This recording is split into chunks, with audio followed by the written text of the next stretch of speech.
despite the fact that the money changers constantly attacked it by offering the metal coin system as competition. In other words, metal coins never went completely out of circulation, but tally sticks hung on because they were good for the payment of taxes. Finally, in the 1500s, King Henry VIII relaxed the laws concerning usury, and the money changers wasted no time reasserting themselves. They quickly made their gold and silver money plentiful for a few decades. But when Queen Mary took the throne and tightened the usury laws again, the money changers renewed the hoarding of gold and silver coins, forcing the economy to plummet. When Queen Mary's sister, Queen Elizabeth I, took the throne, she was determined to regain control over English money. Her solution was to issue gold and silver coins from the public treasury and take the control over the money supply away from the money changers. Although control over money was not the only cause of the English Revolution in 1642, religious differences fueled the conflict. Monetary policy played a major role. Financed by the money changers, Oliver Cromwell finally overthrew King Charles, purged the Parliament, and put the king to death. The money changers were immediately allowed to consolidate their financial power. The result was that for the next 50 years, the money changers plunged Great Britain into a series of costly wars.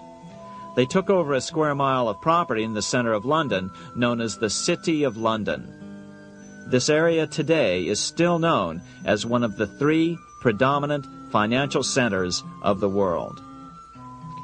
Conflicts with the Stuart kings led the money changers in England to combine with those in the Netherlands to finance the invasion of William of Orange, who overthrew the Stuarts in 1688 and took the English throne.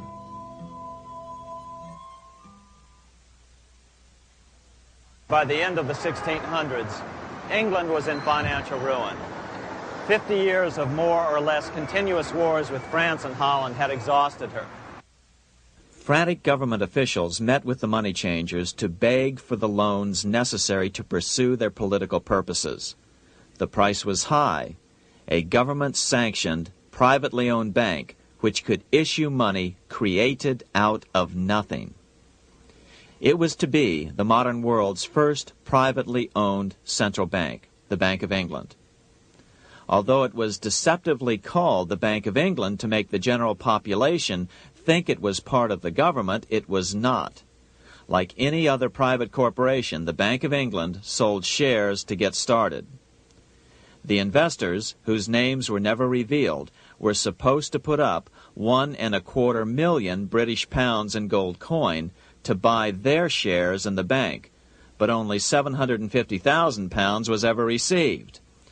Despite that, the bank was duly chartered in 1694 and started out in the business of loaning out several times the money it supposedly had in reserves, all at interest. In exchange, the new bank would loan British politicians as much of the new currency as they wanted, as long as they secured the debt by direct taxation of the British people. So, legalization of the Bank of England amounted to nothing less than legal counterfeiting of a national currency for private gain. Unfortunately, nearly every nation now has a privately controlled central bank using the Bank of England as the basic model. Such is the power of these central banks that they soon take total control over a nation's economy. It soon amounts to nothing but a plutocracy, ruled by the rich. It would be like putting control of the army in the hands of the mafia. The danger of tyranny would be extreme. Yes, we need central banks. No, we do not need them in private hands. The central bank scam is really a hidden tax. The nation sells bonds to the central bank to pay for things it does not have the political will to raise taxes to pay for. But the bonds are purchased with money the central bank creates out of nothing. More money in circulation makes your money worth less. The government gets as much money as it needs, and the people pay for it in inflation. The beauty of the plan is that not one person in 1,000 can figure it out because it's usually hidden behind complex-sounding economics gibberish. With the formation of the Bank of England, the nation was soon awash in money. Prices throughout the country doubled. Massive loans were granted for just about any wild scheme. One venture proposed to drain the Red Sea to recover gold supposedly lost when the Egyptian army drowned pursuing Moses and the Israelites. By 1698, government debt grew from the initial £1.25 million to £16 million. Naturally, taxes were increased and then increased again to pay for all of this. With the British money supply firmly in their grip, the British economy began a wild roller coaster series of booms and depressions, exactly the sort of thing a central bank claims it is determined to prevent. There are two things which I think are intrinsic not just to the Bank of England but to central banking generally. The first is an involvement in the formulation of monetary policy with the specific objective of achieving monetary stability. However, since the Bank of England took control, the British pound has rarely been stable. Now let's take a look at the role of the Rothschild family, the family said to be the wealthiest in the world.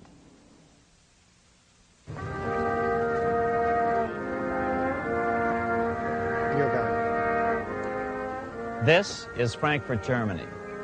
50 years after the Bank of England opened its doors, a goldsmith named Amschel Moses Bauer opened a coin shop, a counting house, in 1743. And over the door he placed a sign depicting a Roman eagle on a red shield. The shop became known as the Red Shield Firm, or in German, Rothschild. When his son, Amschel Meyer Bauer, inherited the business, he decided to change his name to Rothschild. Amschel soon learned that loaning money to governments and kings was more profitable than loaning to private individuals. Not only were the loans bigger, but they were secured by the nation's taxes. Mayer Rothschild had 5 sons. He trained them all in the skills of money creation, then sent them out to the major capitals of Europe to open branch offices of the family banking business. His first son, Amschel Meyer, stayed in Frankfurt to mind the hometown bank. His second son, Solomon, was sent to Vienna. His third son, Nathan, was clearly the most clever. He was sent to London at age 21 in 1798, 100 years after the founding of the Bank of England. His fourth son, Karl, went to Naples, and his fifth son, Jacob, went to Paris. In 1785, Mayer Amschel moved his entire family to this larger house, a 5-story dwelling he shared with the Schiff family. This house was known as the Green Shield. The Rothschilds and the Schiffs would play a central role in the rest of European financial history and in that of the United States. The Rothschilds broke into dealings with European royalty here at Wilhelmshof, the palace of the wealthiest man in Germany, in fact, the wealthiest monarch in all Europe, Prince William of Hesse-Kassel. At first, the Rothschilds were only helping William speculate in precious coins. But when Napoleon chased Prince William into exile, he sent £550,000, a gigantic sum at that time, to Nathan Rothschild in London with instructions for him to buy consols, British government bonds, also called government stock. But Rothschild used the money for his own purposes. With Napoleon on the loose, the opportunities of wartime investments were nearly limitless. William returned here sometime prior to the Battle of Waterloo in 1815.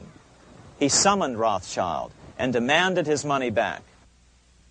The Rothschilds returned William's money with the interest the British consuls would have paid him had the investment actually been made. But the Rothschilds kept all the past profits they had made using William's money.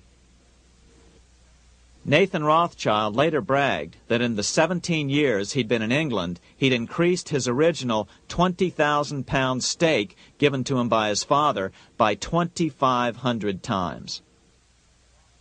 By cooperating within the family, the Rothschilds soon grew unbelievably wealthy. By the mid-1800s, they dominated all European banking and were certainly the wealthiest family in the world. They financed Cecil Rhodes, making it possible for him to establish a monopoly over the diamond and gold fields of South Africa. In America, they financed the Harrimans and railroads,